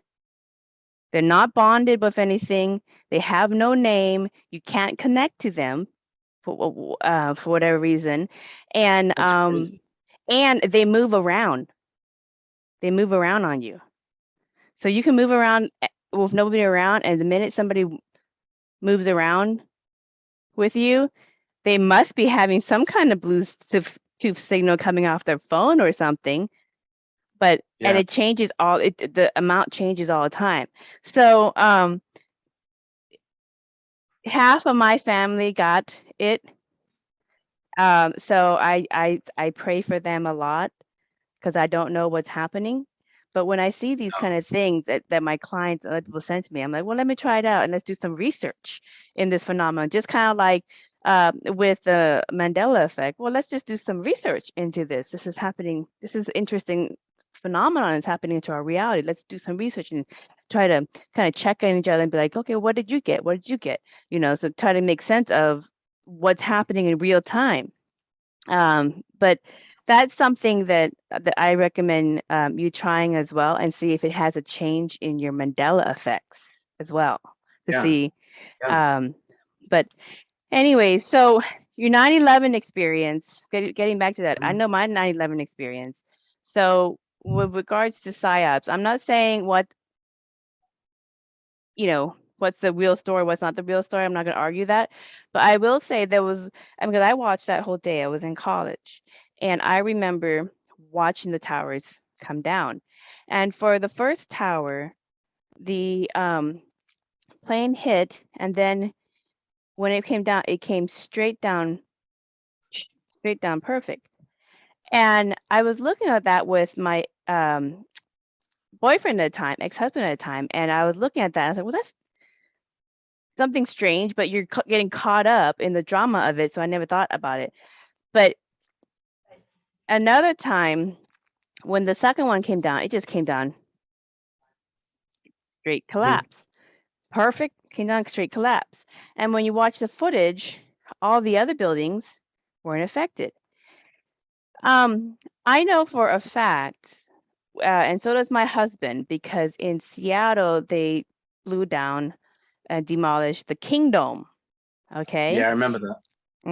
And when they did the Kingdom, because my ex-husband had worked on that demolition, they had Turner Construction, which is one of the big construction companies, go around all the buildings around them and make sure and retrofit that everything was sound so they wouldn't be affected. And since everything is all the windows, there's windows and glasses and stuff that the blast won't hit the windows. And so what they do at the Kingdom demolition is they put the demo in certain parts of the building so that it comes down perfect. Because if you don't put the blast demolition into certain parts of the building so that it comes down perfect without affecting all the surrounding, and the surrounding buildings in the Kingdom, where the new Seahawks Stadium is in Seattle, across the street is another hotel. Across the other side of the street is another hotel. So they have to be very precise on how they demo the Kingdom. And otherwise, if it was a natural demolition, like a fire, okay, or a fire that took out a certain side and weakened a certain side, what happens is, just like you see in all other fires in all buildings, if it weakens a certain part first, what happens is the rest start falling in that part where it's weak. Okay, that's why when you look at all houses and buildings that burn, naturally they all fall to the side somehow because they're following the pattern. But with that, and the speed at which they showed, whether that was real footage or not, I don't know, but the speed at which they showed the collapse, I mean, that's just ridiculous to think that something is collapsing like that and not being blown up. I mean, yeah. So from my experience, and from my ex-husband's experience of understanding how, and we had front row seats to the Columbia Towers, which is a really tall tower that has a beautiful view, bird's eye view of the demo. That thing came down, but there was a lot of work to make sure that thing came down perfect and quick and didn't fall, any part of it didn't fall over and hit the other buildings across the street from it. So when I saw the same looking demo with 9/11, that's when I was like, it's one of those head scratchers. There's something weird about what I'm watching here, but I don't know exactly what it is. Because you don't think about that stuff at the time. Okay. So so there's So that's just that alone, but that's my personal experience. What was your experience of 9/11 that you think that maybe it was more than what is being told? Oh, well, my experience with 9/11, through all my research into it, once you start to get past, having any faith in the media and you're actually willing to call into question all of their footage and everything, it turns out, in my opinion, that 9/11 is a completely fabricated event. From everything from the airplanes to them telling you thousands of people were trapped in the buildings. I mean, if you actually go and you look, first of all, you won't find one video of the thousands of people streaming out of the towers on that day. You won't find, what you will find too is, much like what I've seen in the last 2 years, empty hospitals, except empty on 9/11 in New York City, like that night and everything, with no chaos going on, people looking like they're just on a smoke break. And further, when you start to investigate into things that a lot of people don't want to go down this road, like the death certificates and everything of all the people that were supposedly passed, there's over 2,600 of them that are completely missing. There's a lot of companies that appear to be completely fabricated as far as their stories in the building. And there's actually a lot of documentation showing that the towers were actually down to 20% occupancy by 1998. It's in a book by a guy named Eric Darton. There's a lot of problems when you're really, and people can do it a little easier now to maybe call some of these things out or actually question, like, is it even real what we're watching? But in 2010, let me tell you, even in the 9/11 truth movement, I was very much shunned for these ideas. Once you start getting past the normal, it's an inside job and the government slaughtered thousands of people in broad daylight. And I don't believe that's what happened. I don't believe that that's what they do. And if you try and people should take that in kind of a good light. Like, if you think about it, like, I don't think humans are as bad as they want you to think. I don't think, there's corrupt police and CIA agents and FBI, right? But I don't think they're going to sign off on murder in broad daylight in New York City. I just don't think that they're going to sign off on that. And, you talked about the Kingdom being demolished, right? And the other buildings around it. And what do they do, though, when they demolish a building? Well, they demolish it without people in it. And I think that the towers were brought down without people in it that day. And that's really wild to some people. But I will say this. Check out my work on it. My work on that goes much deeper than even the Mandela Effect. And a lot of people will get to the point now where they'll realize, well, there's a lot of problems with the airplanes on 9/11. There's a lot of people that will recognize that some of the footage has different trajectories of the flights, different color planes and all this, but then they'll stop there. But that's not where it ends. The government wants you, the governments, whoever's running this place, they want you in fear over fabricated events. They want you to fear your neighbor. They want you to think people are so easy. Think about this. If I walked up to you and you were a cop and I said, hey, you got to go along with this Psyop, right? And we're going to take care of you and your family, and we're going to promote you, and you don't have to worry about a thing. But, a couple thousand people might die here today. Literally, like, no cop is going to go along with that. I know people think they're not going to just do that, but let's rephrase it. Hey, we're going to go along with the Psyop. We're going to take care of you and your family. There's going to be this big lie that's going to go on in the world, but I'm going to guarantee you that nobody's going to get a single hair hurt on their head here today. Now, the amount of people that are going to go along with it just went from 0% to, who knows, 70, 80%, maybe higher. And they're spun it in a way that they think it's patriotic and they're doing their nation a thing, right? But they're not signing off on mass murder in their hometown. Yeah. Yeah. I would say I don't really watch the news very much. Okay, so I'm a little bit naive when it comes to current affairs, but I do pick up enough to know what everybody's talking about. Okay, and when everybody's talking about something, I might go and look but I look with a deeper eyes. And so, okay, so this is March of 2022, and there's a current event that everybody's talking about that could potentially lead to the worst fears about a large-scale war. But when I watch some of the footage, yeah. Okay, when I watch some of the footage, I notice people aren't moving in the background. I noticed some of the images that have gone viral. Wow, she's got really nice manicured nails and perfect makeup to look so vigilant in her war outfit. I noticed those things. And as a woman, because I get dolled up for these podcasts and so forth, but when I'm just laying around the house, I'm no makeup and your hair is up, all that kind of casual stuff, and every woman knows this. If you're in the middle of a war, okay, and you're fighting, is there any possibility that you're going to be dolled up? No. Absolutely not. You're going to look like you have been caught up in, it's been a while since you've taken a shower. It's been a while since you gotten a chance to take care of yourself, all that kind of stuff. So when you're I'm not saying things aren't happening. I'm just saying the scale and the narrative may not be exactly what is being told. And when you look deeper into some of these images with deeper eyes, and everybody's looking at it and cross-referencing things that they're noticing, you might notice that some things don't add up. And that's where it leads you down a whole nother rabbit hole. One trick I can tell you that the media always does that applies for all these, whether you're talking about the war thing, whether you're talking about 9/11 or anything, right?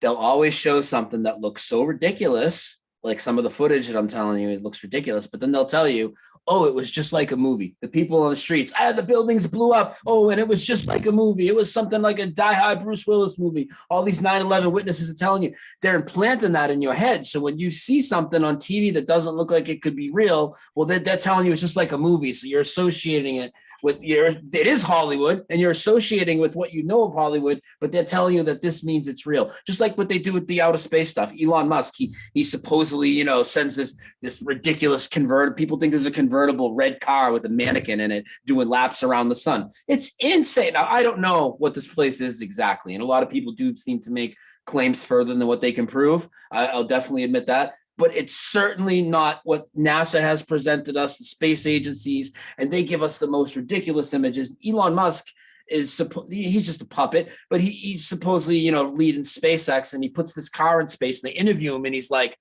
I think it was ridiculous and impossible. It looks so fake. It must be real. Again, with that line again, it looks so fake. It must be real. Think about, what does that even mean?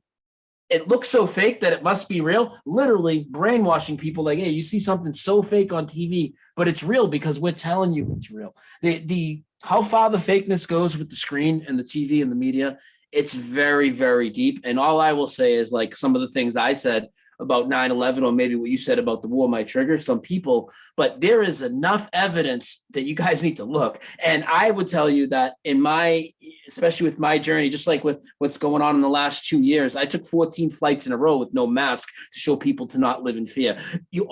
I would always default to whatever they're putting on the screen is BS. If you think there's merit to it and you want to buy into it, do some research into it before I wouldn't take in any fear energy from the screen at all. I think it's all fabricated. It's fear and division, and that's how they control us. They divided us with nationalities and fake patriotism, this country versus that country. Come on. If you didn't see from COVID over the last 2 years, if there's one thing you didn't learn, no matter what people's thoughts are on it, all these nations are in cahoots, lockstep right down the line. I mean, Oh, yeah. to think they're going to think that Russia and the U.S. are going to go to a world. Oh, and Russia's going to leave our astronaut on the space station, and it's like, oh, these stories, they just pile them on top of each other, and people just eat it up. It's theater. It's theater. I mean, the left-right paradigm. Everybody's caught up in that, and it's just like, oh, you got to let go of all that. I really do think what I've learned in the last few years, especially with how crazy things really got in the last 2 years, is the physical that's been put here for us with all the deceptions is very much separate than the supernatural that we're experiencing. And we're not going to fix that system that they have going, me and you, and come out here, talk about reality shifts. We're not going to fix that system, though. So we have to learn what we're going to do in our own lives, try and operate out of their nonsense as much as possible. That's a very good point. That's a very good point. I mean, regardless of people's perspective on these different changes in different versions of reality, just like I said earlier, I will, because in Buddhism, we are the master of, and we have dominion over reality. So if you can get the master to think and believe certain things, then they will create it. They will manifest it. You get the dreamers to dream a certain dream, they will dream it into reality.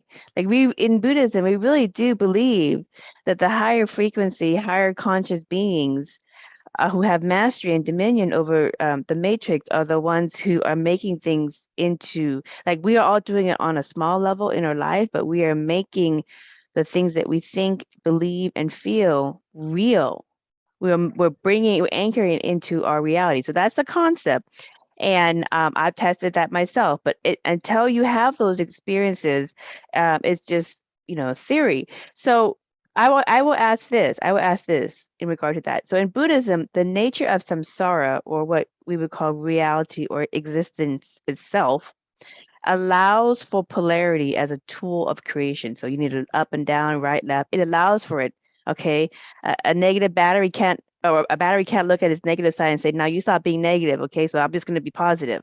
It it allows for it. That's the nature of creation.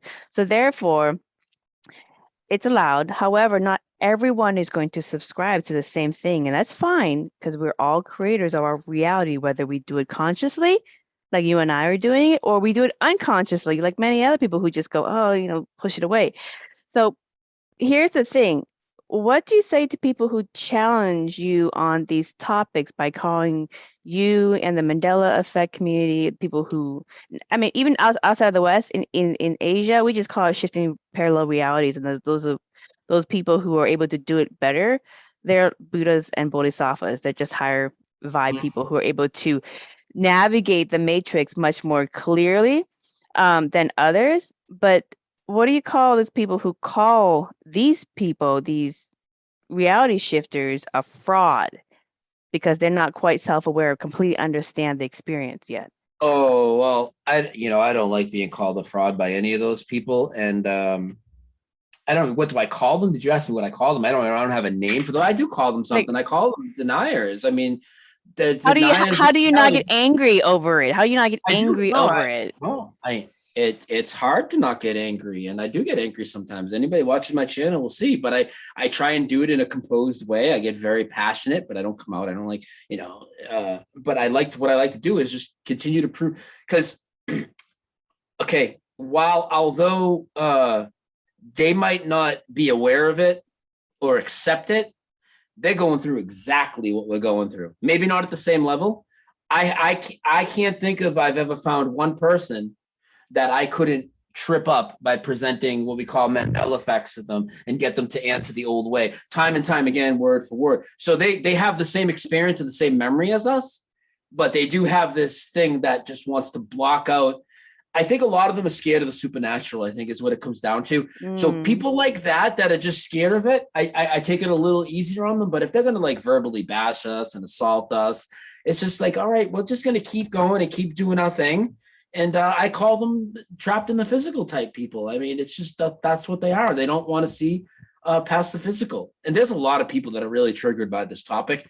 Oh, yeah. It's kind of frustrating me because I, these other topics, 9/11, flat earth, all these other things that are huge and polarizing things. And there's a lot of smart, open-minded people that will look at these types of topics that, you're told, don't, anybody that talks about that is just crazy, crazy, crazy. But then when it comes to the Mandela effect, they revert back to the things that science say about misremembering and, you mixed up the Monopoly man with Mr. Peanut and all this ridiculous stuff. And it's like, you have the same memory as us. It's like, it's very frustrating, especially when what they do is they make arguments saying that we don't have any evidence. Meanwhile, I could show you like thousands of pieces of evidence for every Mandela effect I talk about. The people that actually don't have evidence are the ones that are saying that's just the company changing. That's just the logo changing. That's just a different translation of the Bible. That's just a different DVD release of the movie, Brian. They've never once come back and shown me where I was wrong on any one of the changes that you could easily debunk with something like that. So it's actually them that doesn't do any research. And I think a lot of it is because they're scared. And I think a lot of people do get in a comfort zone with a lot of truths as well. And they don't really want to advance. They kind of want to stay where they're at. But I get where this could be a little scary. But let me say, for the people that are scared, I noticed the first year or two, a lot of people, this didn't go for me because like I said, I was no fear long before this. But a lot of people do get scared of it in the beginning.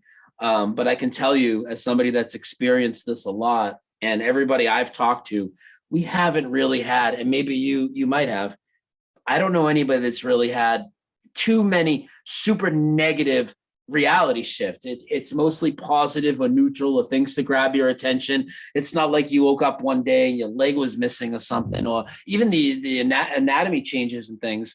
If anything, they're improvements. They're improvements that I think the creator has given us. So I don't think there's anything to be scared of. And I think some of the things that people get too as well is they want you, and this is getting into my take on what I think is happening, but I don't think it's man or machine causing this, but science would love you to believe that. First thing they want you to believe it's misremembering, nothing's happening. But if you do realize something's happening, oh, it's CERN, oh, it's D-Wave, it's our scary computers. And that's when people get scared. They get scared of that too. Oh, these people have control over our reality like that. You have control over your reality, not these people. They would love for you to think that they're playing God or whatever, but they're not. They think they are, but they don't have that ability. That's my take. Yeah. I would definitely concur in Buddhism. This is a Buddhism podcast, and we talk a lot of metaphysical topics. But and I've written 3 books on parallel realities in Buddhism and Hinduism, and it goes back thousands and thousands of years. And in the Vedas, it goes back to like 27,000 years ago. But it's advanced studies in consciousness. It's for the advanced consciousness. It's not for everyone.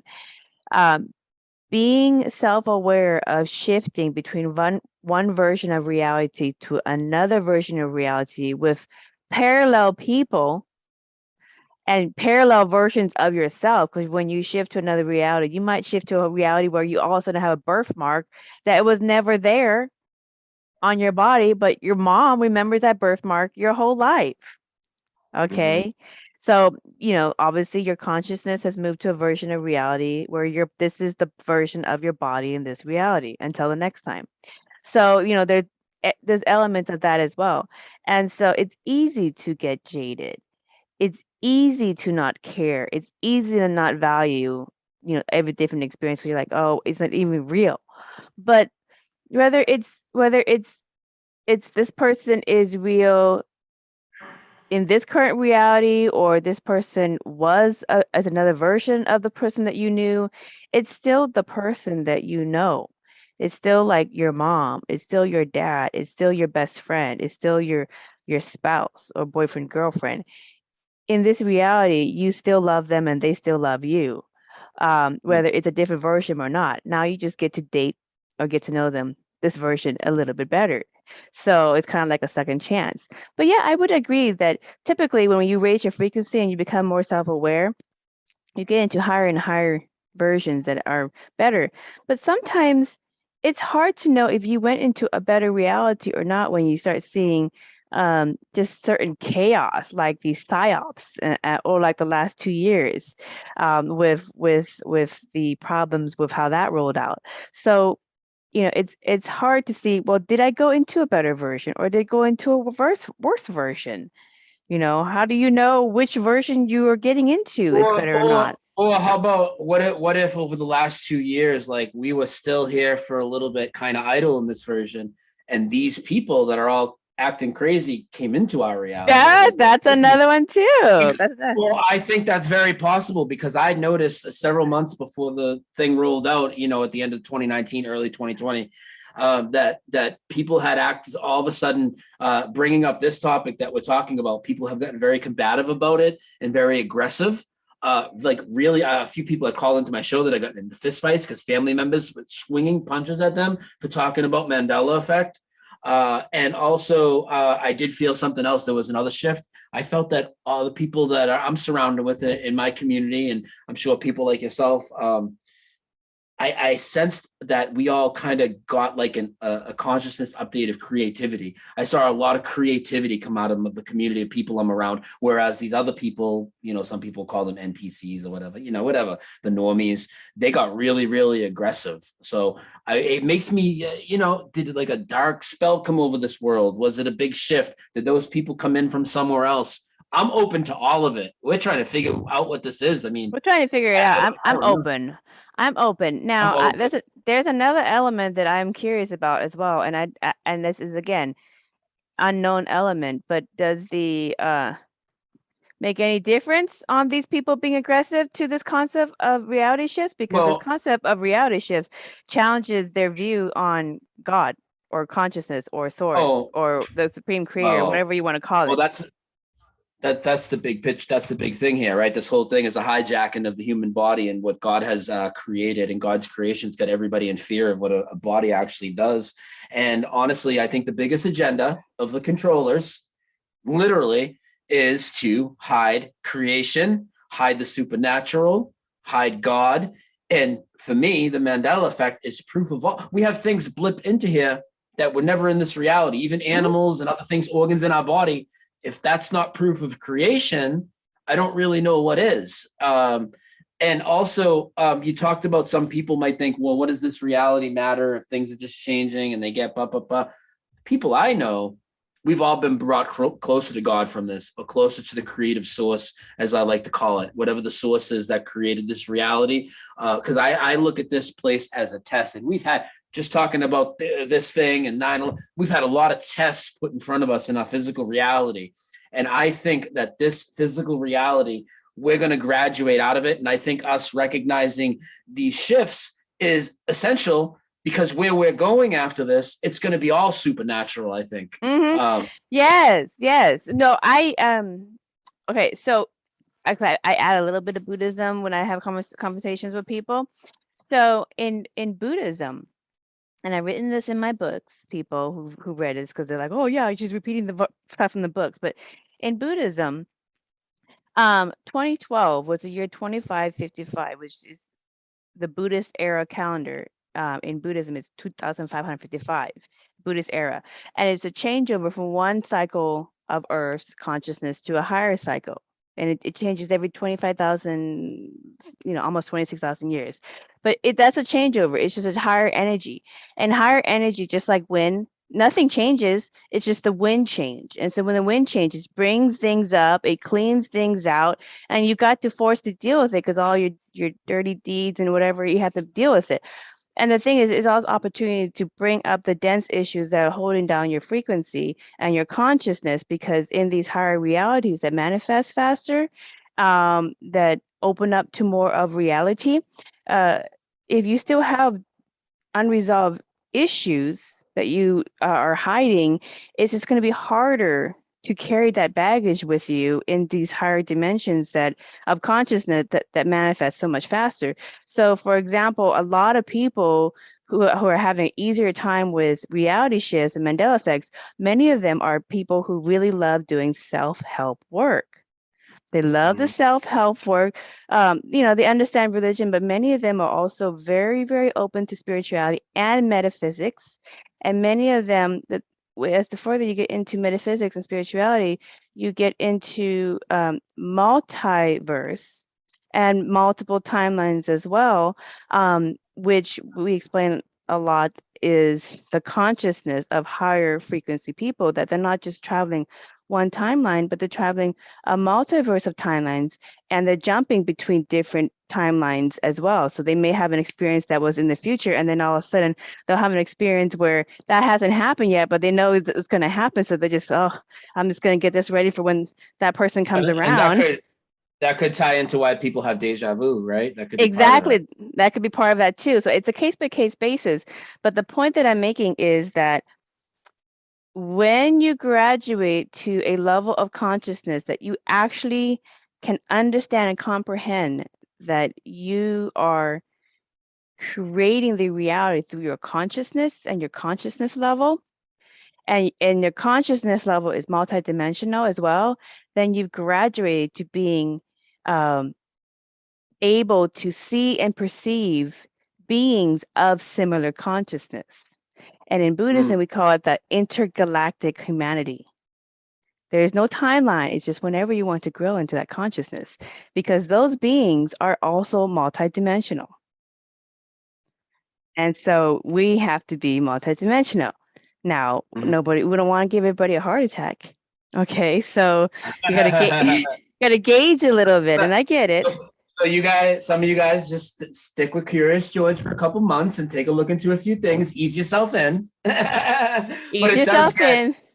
It does get much, much bigger than It really does. It gets to basically, what is it to be a human being? What is it to be life? What is it, this thing that we call life? And what is it about this incarnation that we have? So, I once had a client who was so tuned into the matrix that he actually saw the energy forms that held the shape of trees. And I saw what he saw when I tuned in deeply. Mhm. However, he was really, really jaded about life, okay, because he lost the custody of his kids, he's lost his motivation for work, whatever. And I told him that regardless of if he can see the matrix, if he recognizes the changing in the scripts and the psyops and whatever, all the above, he still exists within the game. He still exists within samsara, within existence. So, and you know, so there is a reason that he incarnated, and it wasn't to live miserably. Okay. So from then on, he leveled up to using what he knew to take advantage of what I call these game boards, different excursions, different experiences. But he leveled up his life experience to get his kids back, to clean up his life, to just like, you know, stop letting this ability, the sixth sense that he have, make him jaded and really want him to give up on life. So, because it goes back to, well, if it's all just self-created through our consciousness, why even participate? But then the question is, why were you born? Why did you choose to get incarnated? Mhm. So what do you say to people who have this ability of insight, who just become jaded about life? Like, now what's the point? Oh, I mean, I would try and convince them how special they are, that they actually see that this stuff is happening, because there's so many that aren't. And I Mhm. would really go at them with that, how special of an experience this is. And I do believe that there's probably a lot of this is tied into like uh, a large group manifestation type of thing, where a lot of us, our consciousness might have an influence on this reality as well as an outside force of whatever's going on. So I would try and yeah, I would try and tell them of the specialness that they are. And again, like I would try and convince them, if they've had some really bad, tough experiences, it's hard to convince them that there's nothing bad happening from it. But maybe I would tell them, I don't know. I would tell them my theory on it. Honestly, I would tell them how important I think this is. And I honestly think, to add on to that theory a little bit, I think it's like God's choose your own adventure book that he laid out for us. If you remember what those are. Yeah, I remember. I read all of them. That's all I ever read growing up. So perfect. So let's say this is God's choose your own adventure book, right? And what's happening? Well, these people out here that are, participating in all the nonsense and buying all the crap, well, they're not making any decisions. They're just reading a book from the beginning to the end and going right with the script, where we're making these conscious decisions and choices. I don't think that they're going to get out of here. And I don't mean that in a fearful way. I don't think anybody's going to burn in hell. I think that's fear put out by religion, but I think they're failing the test. So do you think that people that are walking around with the thing on their face right now and, buying all the lies, they're not ready to go to the supernatural level? They're not even ready to talk about, the basic level things here. And they're still putting stuff in their body and all this. So I think that they're going to repeat. And I think I also think that this might sound a little strange, but because we talked about deja vu a little bit, let's just say these people have to repeat, and maybe we graduate to the next level, or the supernatural realm, where it's more supernatural than it is here. I don't know, right? But let's just say they have to repeat. That's my theory. Now, their soul will repeat. They'll come in a different meat suit, right? But their soul will repeat. And I'm thinking maybe even if they don't say, I don't think they'll stop back at zero, like as far as their graduation process. Each life they'll learn a little more until they have enough where they're ready to move on to that. But let's just say, like, people will say, why there's so many Mandela effects, Brian? Like, there's a lot of important ones, but there's so many brands and so many things that seem they don't mean anything. They just change for the reason of changing, right? What if too many things were similar when these people repeated? They might start to have an experience of, hey, I was already here. Like, and, you know, that's probably not what, you know, the creator wants. But maybe if things are tinkered just enough where not everything is 100% the same, maybe that doesn't trigger that. It's just an idea. I don't know. You know, I'm just throwing stuff out there and trying to figure this out. Well, that's exactly how we do it. So if you have the eyes to see the changes, okay, you have a consciousness level to recognize it. Do you have the consciousness level to really process it without losing the marbles and, you know, your marbles? Okay, the processing part is what tells the difference between you know, a boy and a man when it comes to consciousness, or a girl and a woman. Are you able to process this information without losing it? Okay. And then furthermore, not just being able to notice and process, but are you able to process the information in real time while it's happening, and then make decisions to navigate the multiverse to the version that you would more prefer to experience? And that navigating part is done in real time, and it's a case by case basis. And I consult with clients all the time who have breakout sessions from different personal Mandela effects. And they're, you know, they're trying to navigate, and the navigating is hard. I think it's a masterclass of consciousness for advanced souls who are ready for that level of consciousness, because they know it exists. They know this is happening.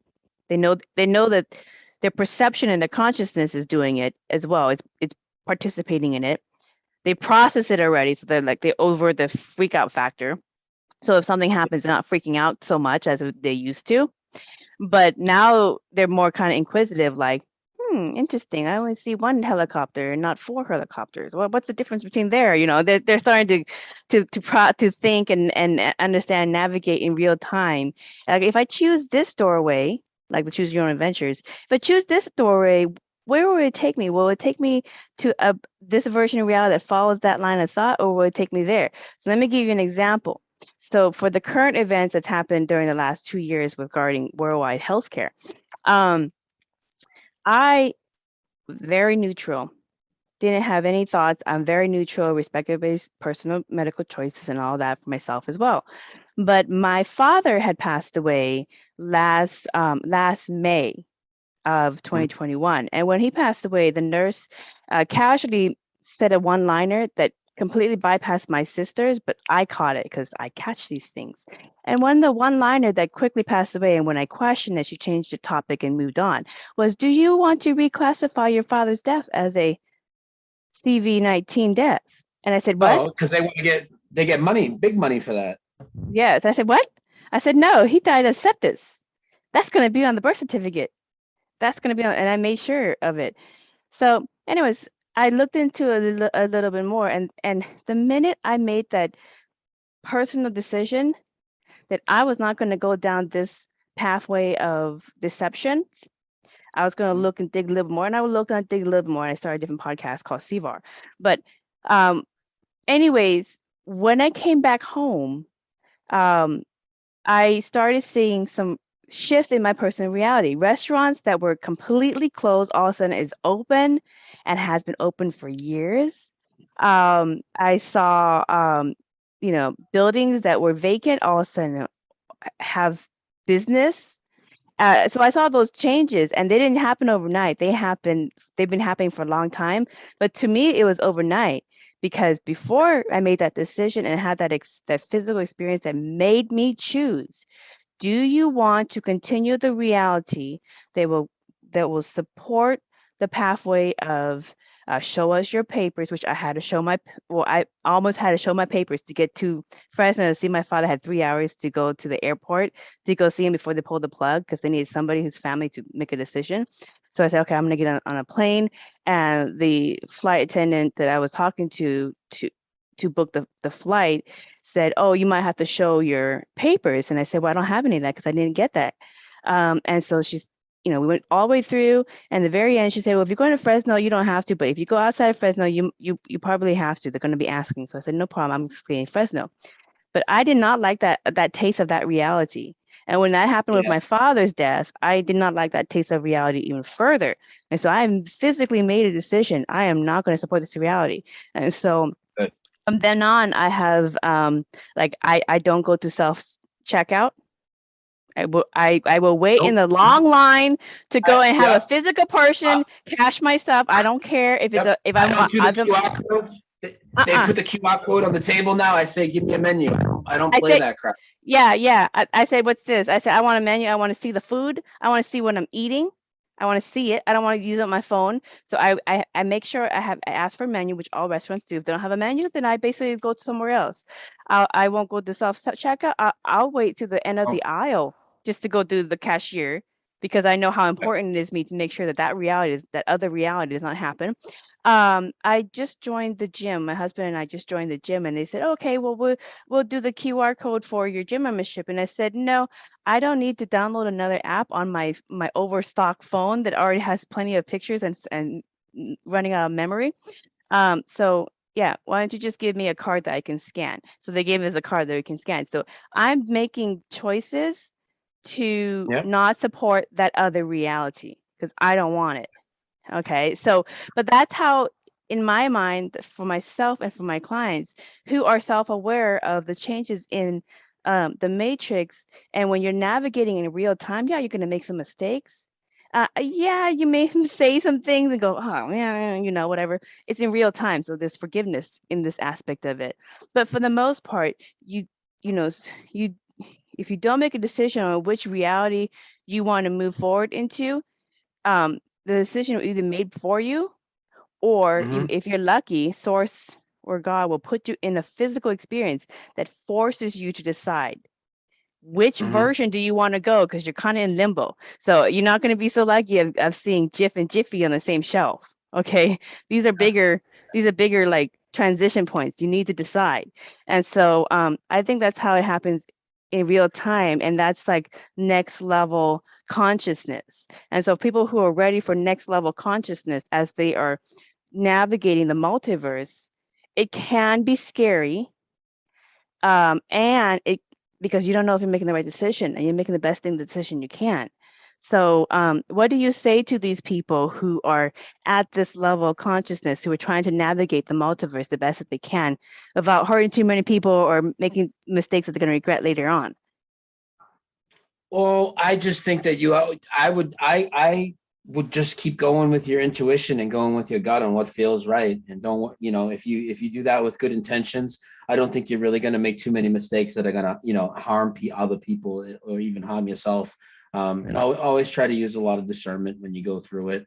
And again, just like what you said, and then you decided to look into the thing that's been going on. Again, like I tell people, all these things, I would default to do not put any energy into them, the least amount possible. And until something is proven to be real for you, real to you, and that you really need to fear it, do not fear it, do not live in fear. And I like what you said about how you made that decision. It was like you got put into that other reality. It's like you had to make that choice. And unfortunately, it seems that most people made the opposite choice in the last couple of years. So it's been a little disheartening. Yeah, the thing, and again, it's happening in real time because it hasn't been written yet. We're writing the script as we go along. My personal perspective, everybody's entitled to their perspective, but my personal perspective is I think Source shook out the stronger people spiritually, the spiritually stronger people, and those are the people who are going to be the cleanup crew. We might be the ones helping people like deal with what they're going through, deal with transition. It's just like if you, for whatever reason, there's a little manifest destiny and pre-life planning that goes into some of this, but then you're out in the world and you're out. Here's your test. Okay. And so in Buddhism, I don't want to get too esoteric, but we go through this a lot. So this is kind of in the discussion of how do you live in this world, but not be of this world. Okay. Because you're going to be shifting into another version pretty soon. So let me ask you, let's switch subjects. Now we're going to higher consciousness beings. Who are the watchers of the stars or the star people that you talk about? Well, I don't really know. I mean, I know a lot of people would tie that into things biblically and stuff like that. I don't, get into the stories of the Bible too much because I don't have any background in it like that, although I can point out changes in it, and that we can talk about how I can be able to do that after. But I do think that there are particularly, I think that there was one star in particular that I had a consciousness connection to, and I would look up at this star and I would feel it observing me. And one day, not just one day, but one day in particular it happened, but it did happen other times. I got real emotional with that connection to this star. So I have some wild theories about what goes on in the sky. And I think that there are like watchers or angels or assigned to maybe not. He doesn't just watch me. Maybe he watches me and 100 other people or a million. I don't know, but I do feel that that's going on. But at the same time, the system, the physical matrix and the deceivers are doing everything they can to hide the supernatural. That's another thing they don't want you to know. And I have suspicions that some of the stars that we see might be projected by NASA in order to drown out the watchers and just oversaturate everything in the sky. So I think the watchers are spiritual entities that are in the sky. And I think some of the stars are what people would call watchers, but I don't think that they all are. Okay. Yeah.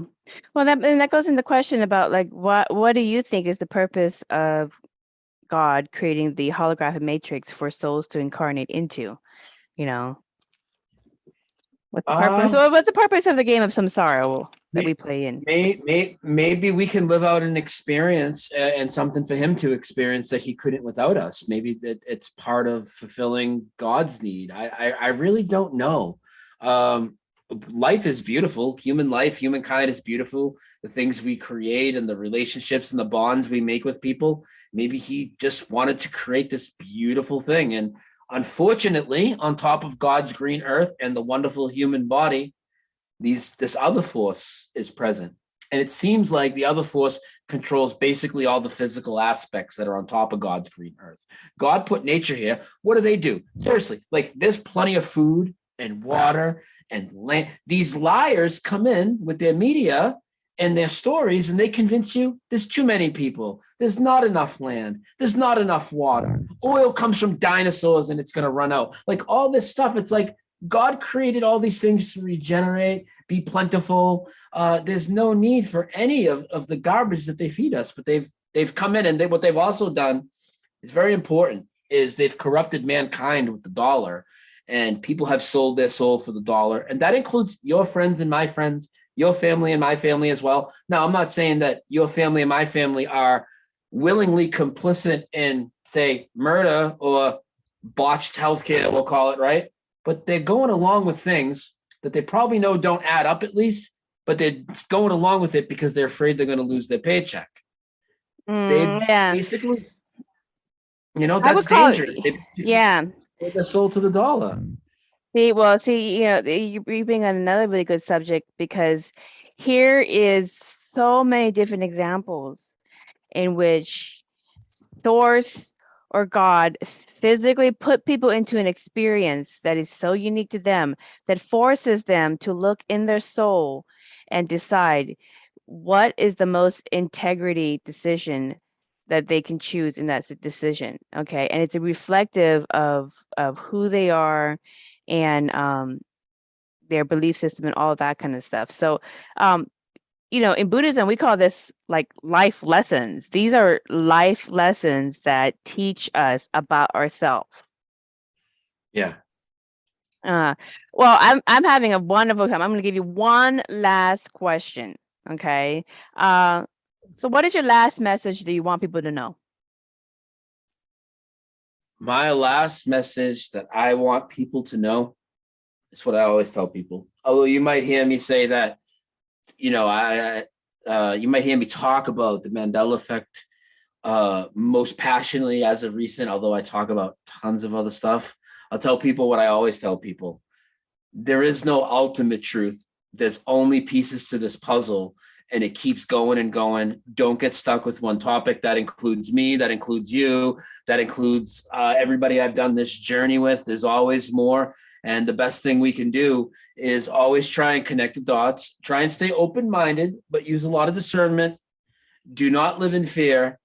And when you get to the level where you're talking about things of this nature, parallel realities, reality shifts, Mandela effects, whatever, we want to call it, what's happening here, we have to not be afraid to talk about our experiences, because when we need each other and we need to talk about what we observe and experience and document it and have these conversations all the time, and don't get complacent in our truth, keep trying to figure out what this place is, but at the same time, do things to make yourself happy in your own life and try and stay positive and honestly, be good to other people. I was going to say a quote that doesn't exist anymore in the Bible: do unto others as you would have them do unto you, but that's gone. It's gone? That's gone? Yeah, it's changed. Wow. Now it says do to others as you would have them do unto you. We talked about the thing in the last 2 years too. There's a lot of changes to do with that. Particularly one Bible verse that gets me a lot is Matthew 18:20, where 2 or more are gathered in my name, there I am in the midst. It talks about if you have 2 or more people, God's presence will be there. It's now been Mandela affected. It's changed in every version of the Bible, and it changed just before the current thing. And it changed to where 2 or 3 are gathered, there I am in the midst. As in, if there's a 4th or a 5th or a 6th person, God's going to get up and leave. And what do we see after that? We saw limited gatherings and all of this. It kind of, I believe these changes all coincide with the reality, even the scriptural changes. It's all interwoven together. So we have to really pay attention to a lot of it. We didn't have time to really get into the historical stuff, but if you guys check it out on my channels after, Germany, highly involved in the Mandela effect. Not just American, there's a whole slew of attacks by Germany on the US soil now. There's all sorts of other historical Mandela effects, geography changes that reflect all the maps and globes in your house, everything. So it gets much bigger than the light stuff. So Yeah. I would tell people take a deep look. Yeah, and those are really good to also kind of like anchor yourself in, so when you have your own personal one in your life, you don't freak out too much, and then you're able to at least process and like we said, process and navigate, and that's all that you could do. Yep.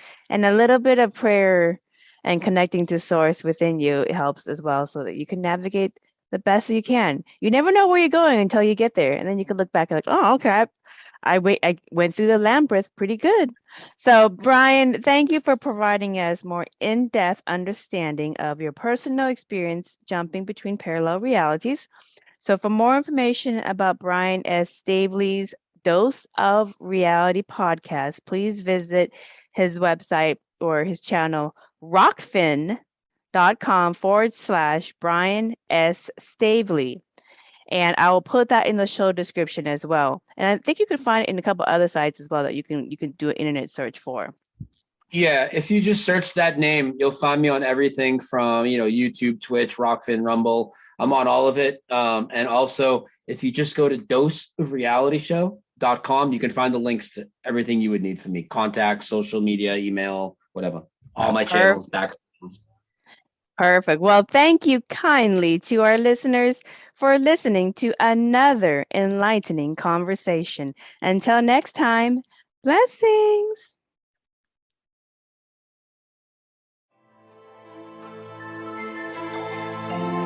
We hope you enjoyed this episode of Merkaba Chakras, where we talk Buddhism in the 5th dimension. For more information about today's guest, please go to the show description. For more information about Vaughn's metaphysical work, please go to merkabachakras.com. The views expressed today are for entertainment purposes and do not necessarily reflect the views of the host or replace any medical or legal advice. Don't forget to subscribe for more interviews about the 5th dimension. Until we meet again, blessings.